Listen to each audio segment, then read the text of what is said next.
네, 안녕하십니까. 깡세클럽 강재윤입니다. 지난주 금요일 날 국내 증시가 반등을 하는 그런 흐름을 보여주긴 했지만 반등폭 자체가 그렇게 크지는 못한 모습을 보여줬다 됩니다. 그러니까 거래대금이라든지 이런 쪽도 소폭 증가를 하긴 했지만 시장 자체가 차별화가 지속이 되는 그런 흐름을 보여주고 있기 때문에 시장 전반적인 상승은 제한될 수밖에 없었다. 이렇게 볼 수 있는데 중요한 거는 지난주에 중요했던 가격대 라인을 지켜줬다 정도 보시면 될 것 같습니다. 자, 하나씩 보면서 가도록 하죠. 지수를 보게 되면 지수가 2360짜리 이 라인을 회복을 했다 그런데 이 라인이 위아래 전체 박스를 열었을 때의 딱 중간 가격이 됩니다. 그래서 이 가격대를 이제 지켰다 정도가 지난주 흐름이었는데 0.24% 상승했고 거래대금이 10조 7천억 다시금 10조대는 회복하는 그런 모습을 보여줬다 됩니다. 외인들이 매수세 385억, 매수 규모는 크지 않았다 되는데 매수가 다시금 소폭 들어왔다 되고요. 기관에서가 최근 들어서 매수가 좀 확대되는 그런 모습을 보여준다 됩니다. 그러니까 기관 같은 경우는 이제 금융 투자를 중심으로 한 프로그램도 들어오고 있지만 실제로 투신이라든지 보험 이런 쪽에서 매수가 조금씩 늘어나는 흐름을 보여준다 됩니다. 반면 연기금에서는 아직까지 매도세 이어지는 모습 동일하다 됩니다. 그다음 선물시장입니다. 선물시장도 역시 마찬가지로 소폭의 상승으로 마감이 되었다. 이렇게 되죠. 그래서 선물에서는 외국인이 1,480개의 순매수를 나타내줬다 됩니다. 그래서 누적 순매수가 이제 6,000개 가까이 증가를 했다 그런데 9월 만기 이후로 외국인들의 누적 순매수가 가장 많았을 때가 약 7,000개 정도 되기 때문에 거의 그 수준 근처까지 왔다 정도 보시면 되겠죠. 그리고 장 마감 무렵에 선물이 조금 더 반등세가 나오면서 베이시스는 강보합으로 마감이 되었습니다. 코스닥은 이제 약간 반대되는 흐름을 보여줬다 되겠죠. 그래서 코스닥은 0.58% 하락해서 807.98포인트까지 또 하락해서 마감이 되었습니다. 거래대금이 8조 3,600억. 그러니까 코스닥 쪽 같은 경우가 거래대금이 다시금 감소되는 그런 모습을 보여준다 됩니다. 외인들은 매수를 했다. 다만 기관에서는 매도를 그대로 이어갔다. 이렇게 보시면 되겠습니다. 자, 해외 증시 보도록 하죠. 중국 증시 같은 경우가 지난주 금요일 날 하락이 좀 나타났다 이렇게 됩니다. 그래서 중국 증시는 중요 가격이 3,320을 중심으로 해서 지난주에 계속 왔다 갔다 하는 흐름을 보여줬었는데 지난주 금요일 같은 경우는 1% 하락해서 마감이 되었다 되죠. 우선은 이번 주 오중 전해가 있다는 부분에서 관망세가 커졌다 됩니다. 이 오중 전해가 상당히 좀 중요하다 이렇게 보셔야 되는데 이 오중전해가 이제 14차 5개년계, 그러니까 2021년부터 25년까지의 전체적인 중국 경제 방향을 결정한다가 되는 거고요. 그 외적으로 2035년까지 장기 목표를 제정할 것이다. 이렇게 되기 때문에 중국 증시 자체가 굉장히 큰 변화가 나타날 수 있다는 부분에서 관망세라든지 일부 매도 물량이 출하가 되었다라고 보셔야 되겠습니다. 외국인 역시 소폭의 순매도를 했다. 이렇게 되겠죠. 자, 그 다음 미증시인데, 미증시 같은 경우가 실제로 금요일날 장중에 약간 변동이 있었다. 이렇게 보셔야 되는데, 실제 이제 미국에서의 토입이 토론, 그 부분이 장중에 뭐 호재와 악재 나올 수 있다. 이렇게도 볼 수 있는데, 결과적으로는 이제 혼조세로 마감이 되는 그런 모습이었습니다. 그러니까 다우지수가 0.1% 하락을 했다 되는데, 실제로 다우지수가 약세되었던 가장 큰 배경은 인텔이 실적 발표 이후에 10%라는 하락을 나타냈다 부분. 그래서 다우지수가 좀 더 약세를 띄었다 되고, 나스닥이라든지 S&P 같은 경우는 소폭의 상승으로 마감이 되었습니다. 다만 업종 체감 자체는 훨씬 더 높은 수준을 그대로 보여줬다 되겠죠. 그래서 상승 업종이 훨씬 더 많은 흐름을 보여줬다 됩니다. 코로나가 이제 미국이라든지 유럽 확산이 지속된다라는 부분은 변동이 없지만 시장에서 이 부분에 대해서 앞전 같은 공포감이라든지 경계감이 크게 나타나지는 않는다 이렇게 되고요. 추가 부양책을 하니 안 하니 계속해서 논란이 지속된다 이 부분도 크게 변동은 없다고 보셔야 되겠습니다. 그래서 오히려 이제 코로나 피해주다라고 하는 쪽이 더 강세를 띠는 흐름이 현재의 트렌드다 이렇게 볼 수 있는다. 운송이라든지 금융, 여행, 카지노, 그다음에 소재라든지 산업재, 헬스케어 전반적인 강세를 보여줬다 되고요. 반면에 통신이라든지 반도체, 원자재 이런 쪽에서가 소폭 약세를 보여줬습니다. 변동성 지수는 딱 중간에 와 있죠. 그러니까 25에서 30이라는 이 박스권에서의 중간 자리가 27.5가 되는데 그 라인대에서 딱 마감이 된 그런 모습이었고요. 유가 역시 소폭의 약세를 보였다 하더라도 40%를 전후로 등락을 보인다는 부분도 거의 변동이 없습니다. 그 다음 MSCI 코리아 인덱스인가? MSCI 코리아 인덱스 같은 경우는 1.4% 급등이 나타났다 이렇게 됩니다.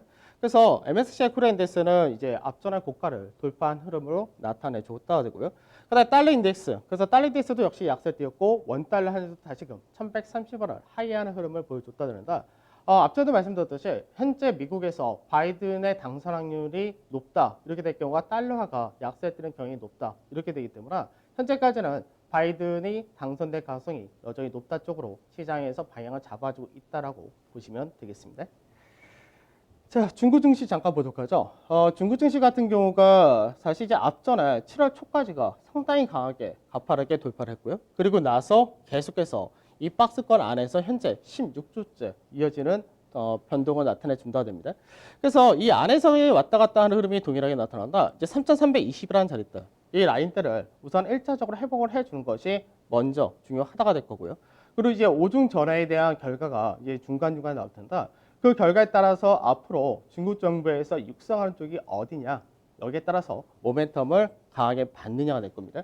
그래서 중국도 결과적으로는 미 대선 결과가 끝나고 나서 어느 쪽으로 방향에 더 무게를 실을 거냐 이 부분인데 굉장히 강한 상승을 보이고 나서 지금 조정 자체를 길게 나타낸 그런 케이스이기 때문에 위쪽에 대한 무게가 여전히 높다는 부분은 변동이 없다라고 보셔도 될 것 같습니다. 자, 그 다음에 미증시 보도록 하죠. 미증시를 보게 되면 이제 미증시의 차이는 뭐냐? 앞전에도 말씀드렸듯이 시장에서 미증시가 앞전에 강하게 상승을 보일 때는 빅테크 중심이었던 거고 하락할 때도 빅테크 중심의 하락이었고 그 다음에 상승을 나올 때는 빅테크보다는 이제 그 외적인 쪽에서가 더 강세를 띄운다 되는 케이스입니다. 그래서 중소형 기술주라든지 그리고 가치주라든지 이런 쪽에서가 강세를 같이 나타내주는 케이스인데 그러다 보니까 우선은 중간마디 21선과 중간마디까지에서 지지가 나타났다 여기까지가 된 거고요. 그리고 현재는 고가 대비해서 3% 정도의 조정을 받고 반등이 나타났다 이렇게 되는데 이 라인대를 지켜주고 나서 위쪽에 대해서 반등 모멘텀을 더 강하게 가져갈 거냐 아니면 이 라인대에서 왔다 갔다 하는 흐름을 이어갈 거냐 그 정도의 차이다라고 보시면 되겠습니다. 그래서 지금 현재는 매물 소화를 좀 잘하는 과정이다 이렇게도 볼 수 있는 거고요. 그 다음에 S&P도 마찬가지죠. 넘어가죠. S&P를 보게 되면은 S&P 같은 경우도 지금 현재 똑같은 패턴을 만든다 이렇게 되어 있는데 실제로 고가 대비해서 2% 정도 하락을 했다가 되는 거고요. 21선을 지지받는 그림 역시 동일하다가 됩니다. 그래서 S&P나 나스닥이나 21선의 고가 평균 라인대, 이 라인대에서 겨우 지지를 받았다 이렇게 된 케이스인데 21선의 쌍봉 형태가 나온다 하더라도 현재는 왼쪽보다 더 높은 자리에서 나타나기 때문에 저점을 깰 가능성이 상당히 낮다는 부분은 동일하다 되겠죠. 그래서 나중에 미증시가 시장에서 상승 모멘텀이 다른 나라보다 약하다 하더라도 실제적으로 저점을 깨는 그런 과정이 나타나기보다는 안 좋을 경우가 박스고 좋게 전개될 경우는 박스권 상단 돌파 가능성이 높다. 이렇게 보시면 되겠습니다. 자, 그 다음에 MSCI 코리아 인덱스를 보도록 하죠. MSCI 코리아 인덱스 같은 경우는 상대적으로 훨씬 더 강하다 되죠. 그러니까 최근 들어서 신흥국들의 통화가 전반적인 반등세가 이어진다가 됩니다. 앞전에도 말씀드렸듯이 바이든이 당선될 경우 관세 부분을 되돌릴 것이고 자유무역주의 쪽으로 방향을 틀 거다. 이 부분은 실제로 국내를 비롯한 수출 중심의 신흥국들 훨씬 더 좋은 케이스가 될 수밖에 없다가 되는 건데 이런 부분이 환율 쪽에서가 굉장히 가파르게 나타난다 되고 그 중에서도 경기 회복세가 아무래도 다른 나라들보다 월등히 뛰어난 국내 쪽에 더 강하다 이렇게도 볼 수 있는데 그러다 보니까 MSCI 코리아 인덱스 같은 경우는 오히려 앞전에 9월달, 10월달 강하게 넘어가고 지지까지 받아주고 다시금 종가상으로는 연중 고가를 돌파를 해서 마감이 되었다 됩니다. 그래서 물론 삼성전자에 대한 영향도 크다 이렇게도 볼 수 있겠지만 실제로 MSCI 코리아 인덱스는 대부분의 시총 최상위 대형주들이 포진이 되어 있기 때문에 그만큼 대형주들이 강하다 이렇게도 볼 수 있는 케이스고요. 그리고 국내 증시가 외국인들이 볼 때 훨씬 더 글로벌 시장에서 가장 좋은 구조를 나타내주고 있다 이렇게도 볼 수 있습니다. 다만 국내 증시가 이 부분을 따라가지 못하는 그런 부분이 있는데 이거를 따라가기 위해서는 우선 환율 자체가 바닥이 나왔느냐 이 부분이 첫 번째고 그리고 나서 추가적으로 모멘텀을 갖고 움직일 수 있느냐 이렇게가 될 것 같습니다.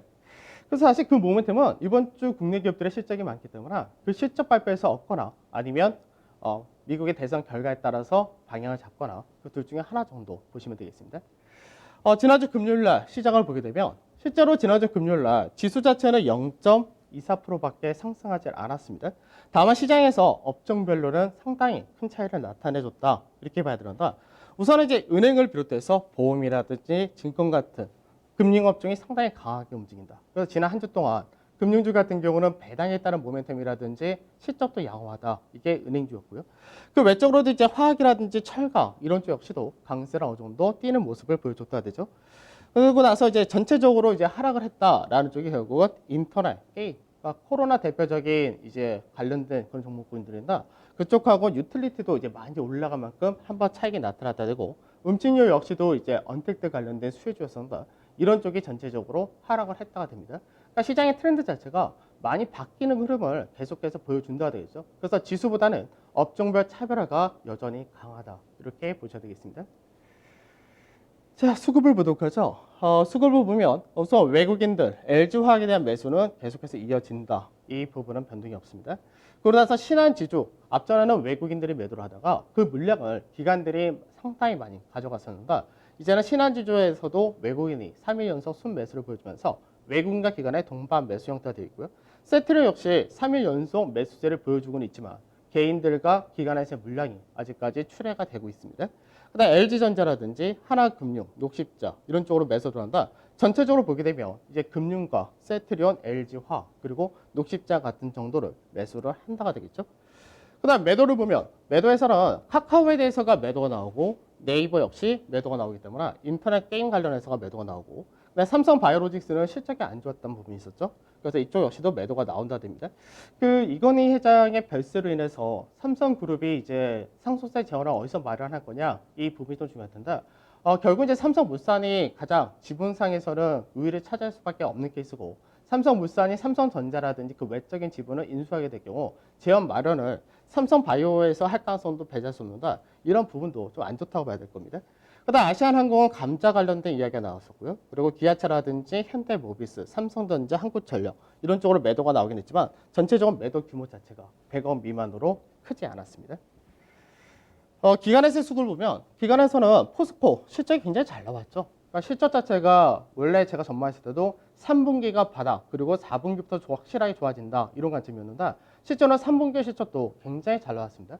그래서 그 실적이 원가 관리 잘했다 이런 부분도 있었지만 실제로 철강 같은 경우는 크게는 세 가지 산업이라고 말씀드렸죠. 건설과 자동차, 조선. 근데 자동차 쪽에서가 확연하게 좋은 흐름을 보여줬었다가 됩니다. 그다음 신한지주라든지 녹십자, 그리고 현대차 오늘 실적 발표가 있죠. 현대차라든지 하이닉스, KB금융 이런 쪽을 들으면서 전체적으로는 포스코를 중심으로 해서 금융, 자동차, 녹십자 이런 쪽에 대해서 매수가 들어왔습니다.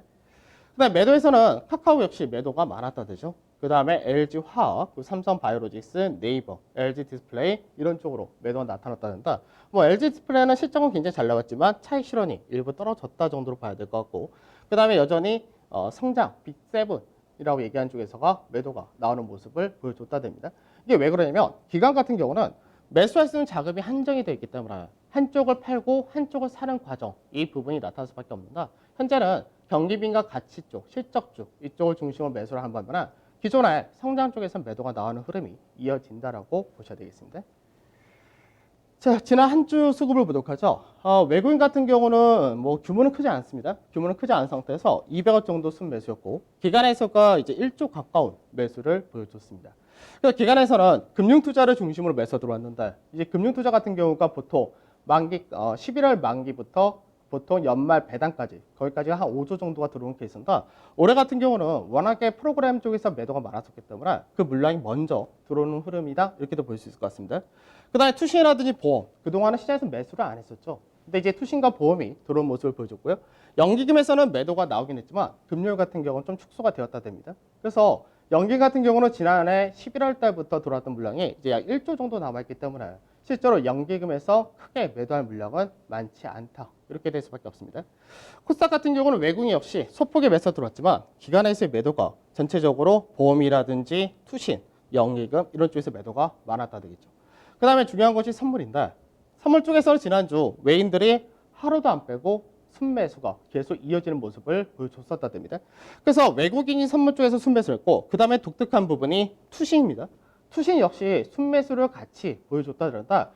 지난 3월 이후에 시장에서 외국인들이 대규모의 선물을 매수했다. 투신 같은 경우는 반대되는 흐름을 보여줬었다 그런다. 최근 들어서는 현물과 선물에서 동반 매수를 같이 보여준다 됩니다. 그래서 외국인과 투신이 지금 현재는 선물과 코스피에서 동반 매수세 이어진다. 이렇게 보셔야 되겠습니다. 그래서 지난 한 주 동안의 수급을 보게 되면 거래소 같은 경우는 지난 한 주가 한 0.8% 올라갔다 이렇게 되는데 코스닥이 이제 하락이 좀 컸었죠. 코스닥 같은 경우 3%가 좀 넘는 하락. 그래서 그동안 상대적으로 많이 올라가고 아무래도 개인들의 신용이라든지 실적보다는 성장 쪽에 초점이 맞춰져 있는 코스닥이 더 안 좋은 모습을 보여줬었다 됩니다. 중형 쪽에서가 훨씬 더 강한 흐름을 보여줬다 되고요. 전체적으로 보게 되면 은행, 보험, 증권 같은 금융주, 그 다음에 철강이라든지 조선기계, 건설, 항공해운 같은 산업재 이런 쪽이 다 강세에 뛰었다 되죠. 그러니까 결과적으로 보면은 여기까지가 대부분 경기 민감 쪽인데 경기 민감 쪽이 확연하게 강한 흐름을 보여줬었다 되고요.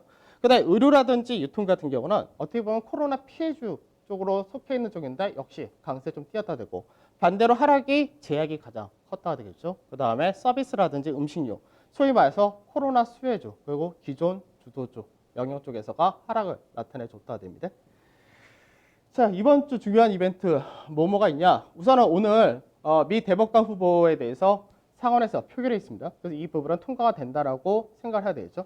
그래서 이 부분은 결국 통과가 된다. 이런 부분이 이제 민주당과 공화당이 또다시 부양책 갖고 이견이 나타날 수 있는 그런 부분이 될 거고요. 중국에서 오중전회가 이제 시작이 된다는 거 상당히 중요합니다. 그럼 내일 국내 3분기 GDP 잠정치가 발표된다. 전분기보다 개선된다라고 전망이 되고 있고요. 그다음에 미국에서가 29일 목요일 날 역시 3분기 GDP 발표했는데 전분기 대비해서 굉장히 큰 폭의 증가가 나타난다. 이렇게 전망이 됩니다. 그리고 이제 유럽도 마찬가지로 금요일 날 3분기 GDP 발표가 있고요. 그다음에 국내 기업들 실적이 굉장히 많습니다. 그래서 국내 기업들 실적에서 오늘 삼성전자, 삼성전기, 현대차, 기아차 있고 그다음에 화요일 날도 상당히 많고요. 삼성그룹주를 중심으로 해서 그다음에 수요일 날도 역시 많고 그다음에 목요일 날 있고 근데 목요일 날 삼성전자 실적이 상당히 중요합니다.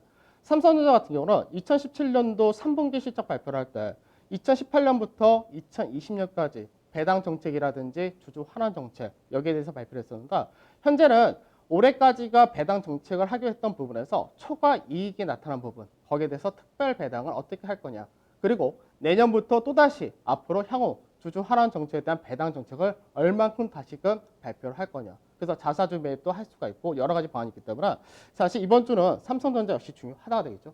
그래서 이번 주에 삼성그룹주들이 아무래도 이건희 회장의 별세란 부분에 따라서 시장에서 변동성을 조금 더 키울 수 있는데 이거를 위쪽 변동성으로 키울 거냐 아니면 아래쪽 변동성을 키울 거냐 이 정도의 차이가 있을 것 같습니다. 자, 지수로 보도록 하죠. 지수로 보면 우선은 코스피 주간 기조 보게 되면 지난주 딱 변동이 굉장히 작은 상태로서 종합주가 지수는 마감이 되었습니다. 그래서 중간 가격이고 중요한 자리 때만 딱 지켜준 모습으로 양봉 마감을 했다 그런다. 현재 구간에서 박스권에서 위아래 거의 패턴을 다 만들었기 때문에 여기서 위쪽 방향으로 무게를 실어줄 가능성이 상당히 높다 이렇게 봅니다. 실제 거래량을 보더라도 어느 정도 거래량이 죽은 상태에서 회복하는 국면을 보여주고 있기 때문에 거래량 역시 일부 대형 쪽이라든지 이런 쪽에서가 상당히 우호적으로 전개가 되고 있고요. 그래서 시장에서 박스권 상단이 2450이라는 자리인데 이 가격보다 2410포인트 전후가 훨씬 더 매물이 많은 그런 구간이기 때문에 시장에서 여기를 올해 이번 주에 회복하고 넘어갈 수 있느냐 이 부분이 중요하고 밑으로 내려오게 될 경우는 주 추세 라인대가 2330포인트 전후 이렇게 되기 때문에 이 자리대를 지켜주느냐 이렇게 될 겁니다. 그럼 반등 쪽의 무게를 좀 더 실른다 이렇게 보시면 되겠죠.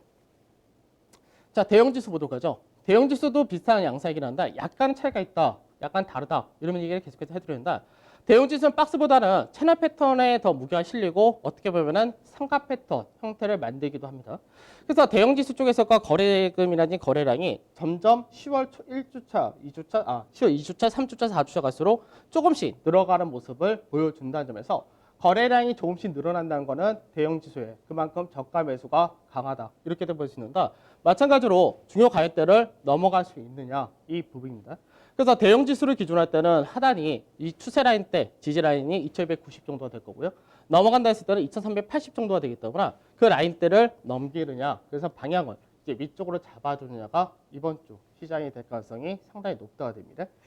그래서 보통 시장에서 이제 어떤 불확실성인 이벤트가 있었을 때 시장에서 관망세가 상당히 강하다 그런다. 이제 이번 대선 같은 경우는 중간에 트럼프가 이제 대선에 대해서 불복할 수 있다 이런 얘기도 있었고 여러 가지 있다 보니까 시장에 대한 우려감이 상당히 많이 선방향이 되어 있는 그런 케이스입니다. 그래서 이제 선거 결과가 이제 선거 자체를 일주일 정도 남아 있는 그런 시기이기 때문에 그 시기에서 바이든이 된다. 이쪽으로 무게를 실어줄 거냐. 이 부분이 이번 주 중요할 겁니다. 그다음 코스닥 같은 경우는 실제로 고가 대비해서 조정 일수가 6주밖에 안 됐죠. 그러니까 현재는 가격 조정은 9% 정도 받았다 하지만 가격 조정 기간 조정 형태가 6주밖에 안 됐기 때문에 아직까지 거래소의 조정 일수와 비하면은 반밖에 아직 안 됐다. 이렇게 보셔야 됩니다. 더군다나 신용 자체가 좀 빠르게 소진이 돼줘야지 반등도 빨아주는다. 신용 자체의 소진도 굉장히 더딘 상태가 이어진다. 이렇게 되기 때문에 반등 자체가 강하게 나오기 좀 어렵다가 되는 케이스고 추세 라인들이 이미 깨진 상태이기 때문에 하단 자리에서의 지지가 실제로는 790선 정도는 돼야지 의미 있는 자리가 나온다. 이렇게 볼 수 있습니다. 그래서 790대에서 810선 여기가 다시 한번 지켜지느냐 이게 이번 주가 될 것이고 강하게 반등이 나온다 했을 때는 840선 정도까지가 가능할 거다 보고 있지만 실제로는 그런 구간에서는 비중 축소를 해야 된다는 관점 동일하게 보셔야 되겠습니다. 자, 이번 주 전략 보도록 하죠. 미 대선은 거의 바이든 우세, 이건 거의 변동이 없습니다. 뭐 뚜껑을 열어봐야 된다 이렇게도 얘기를 하고 있는데 앞전에 이제 2017년도 그때 대선 때가 여론조사라든지 이런 부분에서 실제로 결과 뒤집혀 있었기 때문에 이번에는 그런 부분을 감안해서 조사를 많이 한다라고 하는데 바이든이 우세하고 민주당 중심의 승리를 한다는 전략은 비슷할 것 같습니다. 그래서 달러 약세라든지 시중국의 상대적인 강세 역시도 이어질 흐름 동일하다 되겠죠. 다만 국내 증시에서 그걸 체감하기가 좀 어렵다가 되는 케이스가 됩니다. 그 다음에 중국 같은 경우 오중전에 굉장히 중요합니다. 여기서 이제 어떤 쪽으로 방향을 트느냐에 따라서 국내도 영향을 많이 받는다가 됩니다. 자, 그 다음에 국내 증시를 보게 되면은 국내 증시에서는 이제 경기 민감 대형 가치주가 중심에 섰다라고 해도 과언이 아니다. 지난주에 말씀드렸듯이 현재 코스피 최상위 종목군 중에서 성장과 그리고 가치 비중이 넘어간 상태이기 때문에 가치 쪽이 무게가 더 실린다는 부분은 동일하다 될 거고요. 실적 발표하는 기업이 상당히 많습니다. 그래서 기업들의 실적 발표 이후에 차익 실현이 나올 거냐 아니면 오히려 강세를 띌 거냐 그게 오늘 현대차, 기아차부터 어떻게 전개될 거냐를 보셔야 됩니다. 그 다음에 수급 자체가 개인 중심의 수급이었던 시장이 외국인이라든지 기관 중심 수급으로 바뀐다 되죠. 그러니까 최근 들어서 강세를 띠는 종목군들은 다 외국인과 기관의 동반 매수가 나타난 종목들이 대부분 이렇게 전개됩니다. 어떻게 보면 시장이 정상화된다 이렇게도 볼 수 있는데 처음에는 일부 종목군에서 업종으로 서서히 바뀌는 흐름도 전개된다는 부분은 시장에 긍정적이다라고 보셔도 될 것 같습니다. 그래서 코스피 지수는 아까 말씀드렸던 밴드는 비슷한데 여기서 삼성그룹이 어떤 쪽의 흐름을 나타나에 따라서 좀 더 위로도 변동이 나타날 수 있고 좀 더 아래로도 변동이 나타날 수 있다고 보셔야 됩니다. 코스닥 동일하다고 보시면 될 것 같고요. 그 다음에 뭐 반도체 중심 IT라든지 배당, 뭐 요즘 뭐 은행뿐만 아니라 보험 증권도 다 강세를 띠는 흐름이고 자동차 부품은 배당 실적하고는 상관이 없었다. 앞전에 그 현대차 그룹에서의 이제 대규모의 손실 평가 충당한 거고는. 근데 이제 오늘 완성차도 실질적으로는 충당을 설정 안 했으면 실적이 좋았었느냐 이걸 확인하는 그런 구간에 들어올 거고요. 철강이라든지 건설, 조선, 항공 다 좋습니다. 그 외적으로도 경기 민감 가치주가 이것뿐만 아니라 전체적으로 다 도는 그런 흐름을 보이기 때문에 이쪽에서는 전반적인 순환도 역시 나타난다라고 보시면 되겠습니다. 자, 이번 주가 10월의 마지막 주이고 그리고 미 대선 결과 나오기 마지막 전주입니다. 시장에서 기대치가 형성이 될 가능성도 배제할 수 없고요. 그리고 나중에 결과가 나왔을 때 그 다음에 방향을 어느 쪽으로 잡느냐 이 부분이 나타났을 때는 시장이 상당히 뭐 강한 상승이고 하락이 나타났던 양쪽이 하나 되어 있을 겁니다. 다만 앞전에도 말씀드렸듯이 시장 자체가 리스크 없는 투자는 안 되는 그런 구간이라는 거는 생각하고 움직이셔야 될 것 같습니다. 저는 내일 찾아뵙도록 하겠습니다. 감사합니다.